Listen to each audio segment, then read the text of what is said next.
Representative Herrera. In the past year alone, this college, Clark College, and the Southwest Workforce Development Council has used a variety of federal job training funds, including special stimulus and recovery dollar funds, to train an extra 1,000 local people and put them back to work. How can Congress help us increase that number?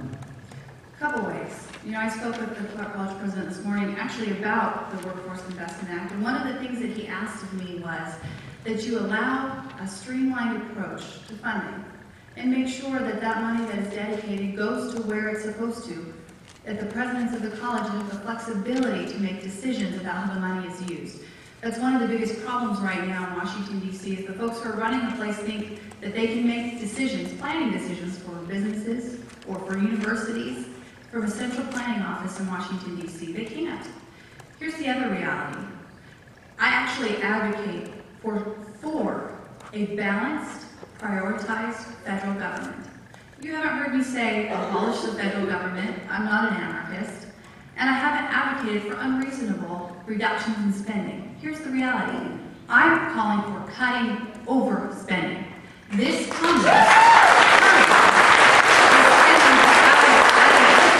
the $800 billion stimulus bill that is added to our debt right now. The interest on the payments alone that you're going to pay this year, that I'm going to pay this year, are $4 billion. In the next 10 years, that's going to balloon to over $350 billion of interest on an $800 billion bill. You tell me if that's worth it. Folks, that credit card, and when you look at how the money has been spent, $18 million of it has gone to dead folks. $2.3 billion, as my opponent has touted, has gone as tax credits to foreign firms, money that is employing folks to do manufacturing off of our shores. There are better ways to do this. How about advocating for a balanced federal budget and a committee process that puts the budget in the light of day so that citizens can weigh in on priorities of government?